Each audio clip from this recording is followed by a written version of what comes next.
સુરતના સચિન ચુડાસમા સેક્ટરમાં સંબંધોની ગરિમા ફરી એકવાર લજવાઈ. સુરતના સચિનમાં સાવકા બાપે દીકરી પર આચર્યું દુષ્કર્મ. સુરતની સચિન પોલીસ દ્વારા સાવકી પુત્રી પર દુષ્કર્મ આચરનાર આરોપી રાજુસિંહ સાહેબ ઉર્ફે ઉંમર વર્ષ 31ની કરી ધરપકડ. સુરતમાં સંબંધોની ગરિમા ફરી લજવાઈ છે. સચિન પોલીસ સ્ટેશન વિસ્તારમાં સુડા સેક્ટર ખાતે રહેતા સાવકા બાપે જ દીકરી પર અવારનવાર દુષ્કર્મ ગુજારી જાનથી મારી નાખવાની ધમકી આપતા ચકચા મચી જવા પામી હતી.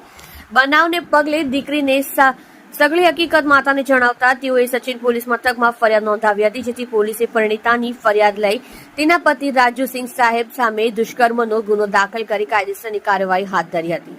વધુ એકવાર સંબંધો શમશાર.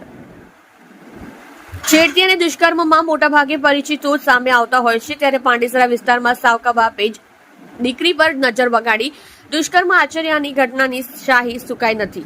ત્યાં સચિન વિસ્તારમાં પણ આવો જ કિસ્સો સામે આવ્યો છે, જેમાં બાપ દીકરી પર દુષ્કર્મ આચર્યું છે. મૂળ ઉત્તર પ્રદેશના ઝાલોદ જિલ્લાના વતની અને હાલમાં સુરતના સચિન વિસ્તારમાં આવેલી સાયનાચુડા સેક્ટરમાં રહેતા યુવકના લગ્ન એક મહિલા સાથે થયા હતા. મહિલાએ પતિ સામે નોંધાવી ફરિયાદ. મહિલાની લગ્ન સમય પહેલા પતિ મારફતે એક દીકરી હતી. લગ્ન બાદ યુવક પત્ની સાથે રહેતો હતો, ત્યારે દીકરી મોટી થતા નરાધમ પિતાએ દીકરી પર નજર બગાડી હતી. જાનથી મારી નાખવાની ધમકી આપી અવારનવાર તેની સાથે શારીરિક સંબંધ બાંધી દુષ્કર્મ આચર્યું હતું. જોકે સગળી હકીકત બાદમાં કિશોરીએ તેની માતાને જણાવી.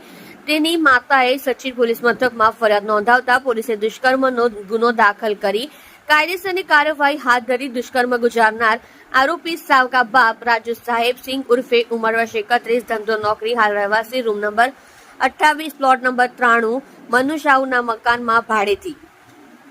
સાયના સુડા સેક્ટર 2 સચિન સુરત મૂળ વતન ગામ કુન્હેટા થાના આટા જિલ્લો ઝાલોદ ઉત્તર પ્રદેશને ઝડપી પાડી કાયદેસરની કાર્યવાહી હાથ ધરી હતી.